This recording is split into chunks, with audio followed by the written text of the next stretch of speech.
So, yeah, we're not talking about advent calendars, but I decided just to film this anyway. I'm going to talk about a few keychains I picked up because they're pretty cheap and where I picked some of them from. So, on Facebook, if you search Buddy Bricks HK, it is a Lego shop quite far out. It says the address is Tsim Sha Tsui in Hong Kong, but it's actually closer to Jordan on the MTR station. So in order to get there, you get off the Jordan MTR stop, you walk about 10 minutes. You can see their address on their Facebook page, but Buddy Bricks HK. And so I went there because previously I asked them to quote some prices for Lego Dimensions, and it was the most reasonable price place in Hong Kong that I know of. For any base pack of Lego Dimensions in Hong Kong, usually they go for 900 or 1,000 or more than that. Certain game shopping malls had it for more than 1,000, especially on PS4 or Xbox One versions. Xbox One isn't doing too well in Hong Kong, so most of the shops will stock PS4 versions. However, this shop, for every single version of Lego Dimensions, they're selling for 850 Hong Kong dollars. Now that's still a bit pricey compared to other people if you just convert the price, but remember, this game doesn't have a proper retailer in Hong Kong. It doesn't have a proper stock. For some reason or another, all the copies of Lego Dimensions in Hong Kong are shipped from overseas, literally as through middleman services. So unless you can easily buy yourself overseas and pay your own shipping and pay the risk of high custom fees, custom tax and all that, this is the best way to get it. So it's the cheapest. If there are any other shops that also have this price, then let me know in the comments below if you live in Hong Kong. So they did that. So I went there, and another good thing about this shop is they also stock up quite a lot of brand new and sealed old Lego stuff. Now of course those are going to be a bit more expensive, but I did see a lot of the original yellow skin Lego Star Wars sets. The oldest ones that I also reviewed, the Jedi Defense ones, they're about 300, which is reasonable because it's still sealed, brand new. And there's also a $400 kit of the Luke and 2 speeder bikes from the Moon of Endor. That is a battle pack, and there was a big pod racing pack with the really old pod racing pack that doesn't look too good, but for collectors they want to pick that up. Those will cost like 1,000 plus. But yeah, really old Lego sets, and they're all in a very good condition. He also the shop isn't too big itself, and it is in a sort of a really old building, and that's why you can get stuff for cheap there. And if you go there, the shop is better for ordering stuff because the shop isn't too big. If you just go, if you're nearby, you want to pop in just to see if there's anything interesting to buy, then yes, you can do that. And the guy is very helpful behind the counter. He seems very friendly. If you buy more than $500, you get the members, which you get numerous discount goodies. And it's pretty good. Now the shopping mall might seem a bit old and a bit. It's not dangerous at all, but some people who are not used to those kinds of malls, it's not like a proper shopping mall. It's like a small business building with a few offices and a few shops lying around. So that's another reason why it's also cheap, because it's quite an old building. There aren't any other toy shops in there, and so check it out. I think it's a pretty good shop. I ordered a bunch of Dimension stuff. I also already bought a few that he had in stock. And when he orders stuff for you, you pay 20% of the deposit. And then once he gets the stock, he'll call you at the phone number that you give him, and he gives you about 2 weeks to average 2 weeks to pick it up before I guess he just sells as a normal thing and you lose your deposit. Phew. So obviously I have a members thing now because you don't get a members card or anything, but you leave your email address and phone number, and they'll send you discounts for emails and stuff. Which is good. You don't have to have another bloody card to hold it on to. So there, and now speaking of keychains, I picked up apart from a few Dimension packs, I also picked up some keychains there. Speaking of Dimension packs, those are also cheaper than all the other shops, at least 10 or 20 Hong Kong dollars. All the bigger sets there, the new ones, are also cheaper, 10 or 20 Hong Kong dollars. And speaking of keychains, I did the usual thing I do with a lot of these keychains, is I got a soldering iron, in case you don't know what to do with these keychains. If you want to turn them into a normal minifigure, you just, can I just focus that? Nope. Oh, wait. Okay. So yeah, what you do is you get a soldering iron. You can get a battery powered one, it's just fine. You be careful because the soldering iron will damage the plastic, it will melt the plastic. Stick the soldering iron in this bottom hole right there, the base one, and just heat it up for about, the one I use isn't too powerful because it's a battery powered one, but it takes about a minute, about a minute and a half to heat up the thing. This one's, I think this one's a Kit Fisto one. It's got a lot of green plastic stuck on there. Some of the more rubbery heads will do that, but it should be okay. Just stick it in there and you just pull on it. Make sure not pull too hard. You don't want to snap a burning hot piece of metal and let it fly into your face. So do be careful. If you're a kid, make sure you've got an adult to do this.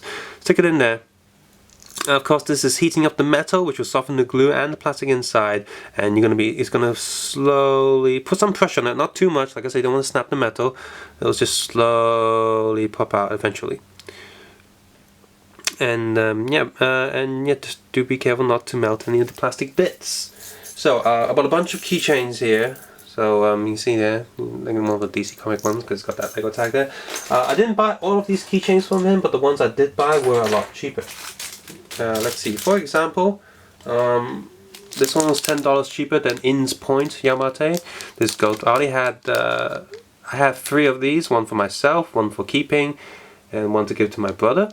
And I decided to pick up one more and just leave it in the packet because it was pretty cheap, and I figured eventually this will be worth something. So I'm keeping this one on a keychain. The one I keep myself the one that I use has been pulled from the keychain. And when you pull the keychains from the heads, make sure you remove the head from the neck, or else the head will get stuck on the neck. And I have no idea how to. You're probably going to have to, reheat the keychain bit, stick it back in the head, and trying to heat up the inside. So always make sure you remove the head. Now I picked up a Two-Face keychain for 79 Hong Kong dollars. This is the actual figure. It's pretty rare and pretty expensive out there, but if you pick up the keychain, it's a lot cheaper. And at least from this shop anyway, when I walked over to In's Point in Yamate, this figure was the keychain was 110. So 10. So that's 30 Hong Kong dollars more than what I paid for. One thing about him though, I did make sure to pull the hair and head right away, so I can still move his head and stuff. You can see it is turn and stuff, but the hair does not come off. I think the hair is actually glued to this one, because you can see here it's very centered. I believe this hair is glued down, so that's going to affect it a little bit. And of course, when you pull the keychain out, you do get a huge hole in the top of the head. You can easily fill that up with whatever plastic you want. I'll get a sand. I'll just sand that bit down with a file.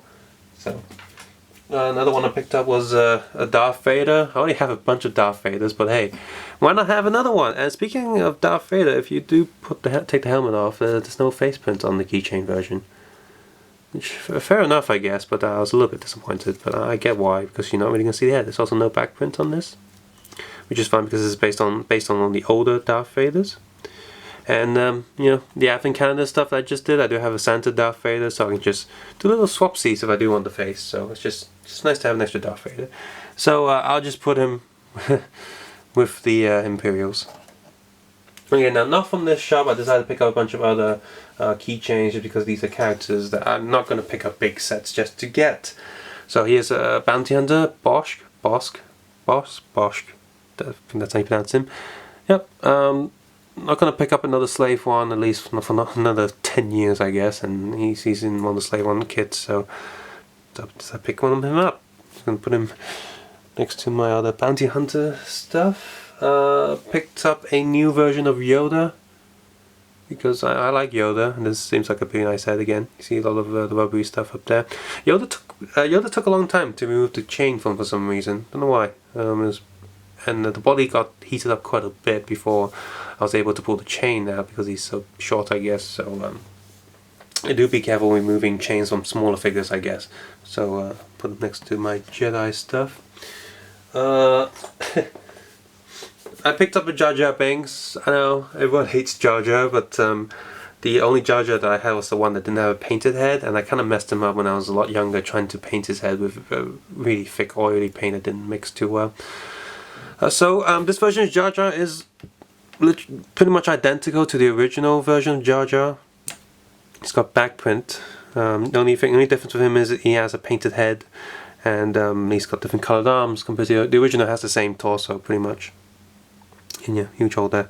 But yeah, look, I hate Jar Jar just like most people do from the Phantom Menace, but it's nice to have a Jar Jar minifigure to mess around with and torture in any Lego films if I choose to. So I'm gonna put him. Actually, there's no Naboo thing, so I'll just put him behind in the middle somewhere, alone, because he's forever alone. Well, maybe not too much, because there's Watto. Victor Watto, no body print or anything, and again, these soft rubbery heads, so I have to be a bit more careful. I guess if you're really good, you can melt just a little bit of plastic on top there to seal the gap, but there he is. Never had a Watto. It's probably a bit nice to have a Watto, just like an extra. So I'm going to put him with my other Tatooine stuff. 2 more. These are Jedi. I picked up a Kit Fisto. Oh, he's kind of like them, but I never picked up a minifigure of him because he's only in like the really expensive set. So he does have a torso print just on the front, just a standard Jedi robe going on. So yeah, finally have a Kit Fisto. Fisto. So that's nice. Now if I can find a Plo Koon keychain, I'd be quite happy. And this Blue Jedi, which is a fan favorite. She does not have a second head print, but headpiece does come off. I can't pronounce her name. Ara Sia. I can't pronounce her name. Something. Because I haven't really heard anyone actually say her name out loud. I've only seen it in print, you know, like typed out. But here she is. I'm gonna pull the chain out. It's pretty good on this one. Pretty. Quite easy to miss the little hole on top of her head. And I have more than enough spare lightsabers to go for them, so I'm not too worried about keychains and stuff. You know, pick up keychains. Of course, they don't come with any accessories. I don't mind too much, like I said, because I have a lot of spare accessories from different sets and from a long time ago when I got a lot of different pieces from Bricklink and stuff. So I can easily give them lightsabers, and I put them in here along with the Advent Calendar stuff to make, and now the Advent Calendar, 3 years Advent Calendar looks super impressive because of these few extra keychains. And if you can do the soldering iron thing and you don't mind a tiny hole on top of the head, which to be fair, a lot of original Lego figures did have holes in the heads anyway, so it makes sense in a way. Definitely pick up keychains. They are a very good cheap alternative to getting an actual minifigure. I mean, these minifigures can go anywhere from over 100 to 200 or even 300 Hong Kong dollars, whereas a keychain is always, it's for the most part, it's under 100.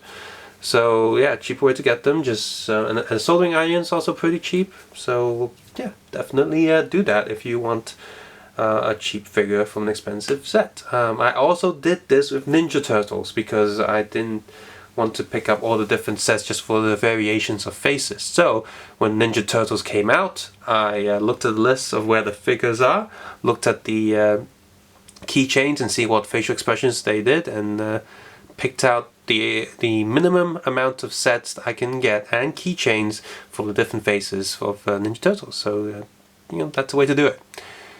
Phew. Yeah, it's a pretty long video. I hope I didn't bore people too much. Subscribe, suggest, and comment below. And of course, take care, have a nice day. May the Force be with you.